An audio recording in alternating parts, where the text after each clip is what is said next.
Nzuri sana yale matamshi ya ndoa. Inaonyesha kwamba ametumia miezi mingi sana kujinoa. Nawapongeza vijana wenzake wote na mashekhe ambao walifanya jitihada nyingi sana kumuhimiza kuoa, na alikuwa na majibu ya jeuri, lakini leo hii hatimaye kaoa. Pia nashukuru kwamba katika matamshi yake hakukosea, akasema limuddatin maaluma.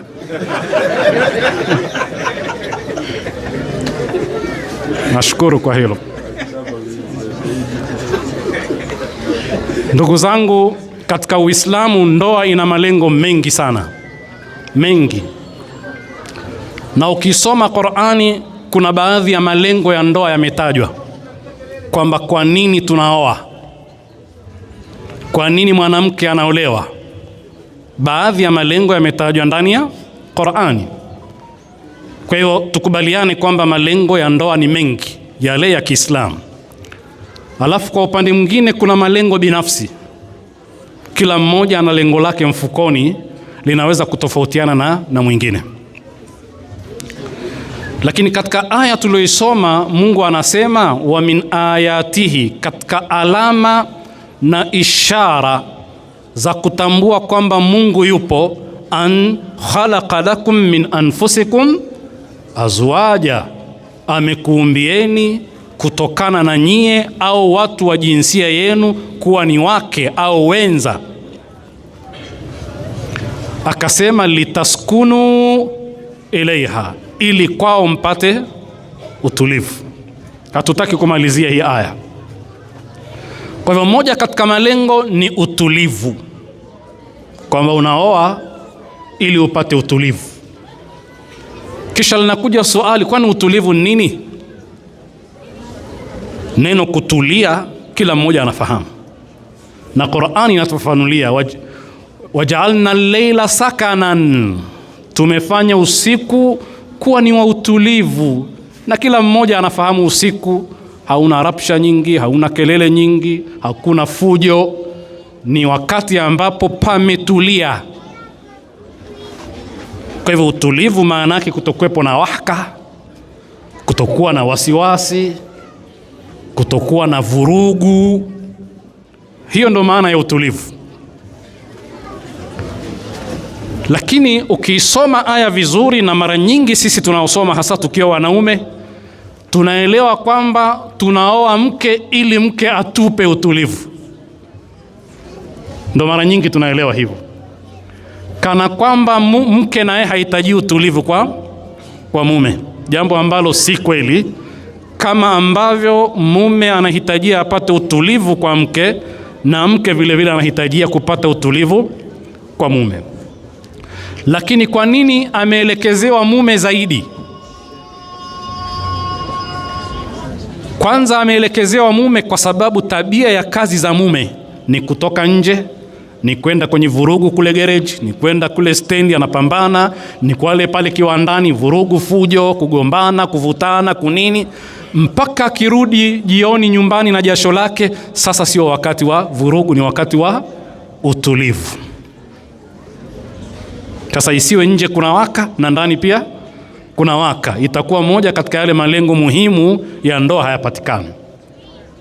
Kwa hiyo ndio maana ikaambiwa kwa wanaume litaskunu ilaiha, mpate utulivu kupitia kwa wake, kwa sababu ya tabia ya kazi ya mwanaume. Huko alipokuwa kuna vurugu, mechi huko, kuna mapambano, nyumbani akirudi asikutane na mapambano pia, pawe na utulivu.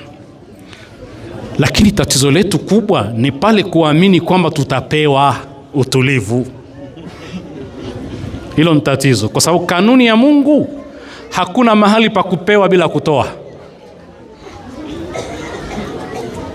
Yaani utulivu unaotaka kwa mke lazima uhusike katika kuutengeneza. Ukitarajia kuupata bila kuandaa mazingira yake, hutoupata, kwa sababu kanuni ya Mwenyezi Mungu ni kutoa, ni kupokea na kutoa. Bali baadhi wanasema bali kutoa kabla hujapokea. Hiyo ni kanuni ya Mungu kimaumbile na kijamii. Na hata katika masala ya usimamizi wa mume, qaimumatur rajul, mara nyingi tunafahamu kwamba lazima utiiwe, lazima usikilizwe, lakini kasomeni ikhtilafu za ulamai kwamba mwanaume asiyetoa matumizi, asiyejali mke, taa makamu yake ikoje? Ndio baadhi ya ulama na madhahibu zimesema mwanamke hapaswi kumtii mume asiyemtunza na asiyempa matumizi, katika baadhi ya fiqh, kwa sababu unahitajia kupewa lakini nawe hutoi. Sasa haya mambo tunayazungumza, wako wanaume na wanawake, kina mama na kina baba. Siku moja tulikwenda Tanga tukazungumza mambo fulani, alafu mzee mmoja akanifinya akaniambia unatuchonjea, maanake vingine wasisikie, lakini sheria ya Kiislamu iko hivyo. Kwa hivyo kuna kutoa na kupokea, na jamii yoyote inayotarajia kupokea tu haifikiri kutoa haiwezi kuendelea katika kila kitu. Ardhi unaipa ili ikupe, sio? Huipi ardhi mbolea, huipi maji, huipi kila kitu, unataka ikuletee mazao vizuri? Haiwezekani. Kwa hiyo kanuni ya Mungu iko hivyo, toa utapata, hutoi hupati, na katika kila kitu ni hivyo. Sasa utulivu unatengenezwa vipi? Na hili wakina mama wasikie. Mara nyingine mwanamke ni haki yake kueleza matatizo yake kwa mume ili afanyiwe mahitajio yale. Kwa mfano, kuna dharura fulani inahitajika ya kifedha, anasema wakati gani? Ni jambo la muhimu sana. Ni wakati gani analieleza kwa mume? Sio wakati amumekea chakula pale, mume amepumzika, sasa anataka kula na ndio kwanza ameingia, anaanza kumporomoshia orodha ya mahitajio. Kwa hivyo mume akija mbio mbio, wewe unatakiwa uwe baridi, sio wakati wa wewe kumchemsha tena uka.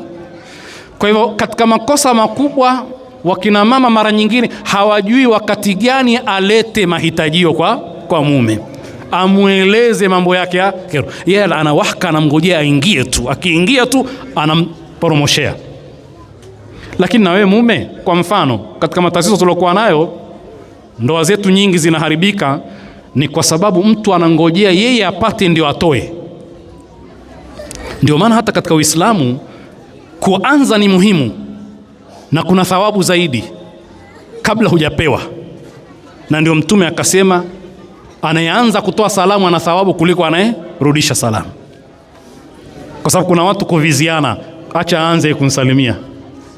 Sasa Mungu anasema na Mtume, ukianza una thawabu zaidi.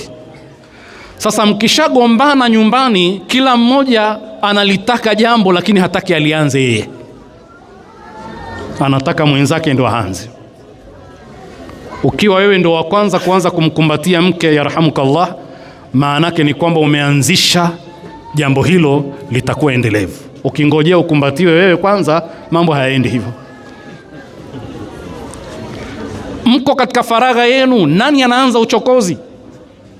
Wewe unangojea kuchokozwa, mambo hayaendi.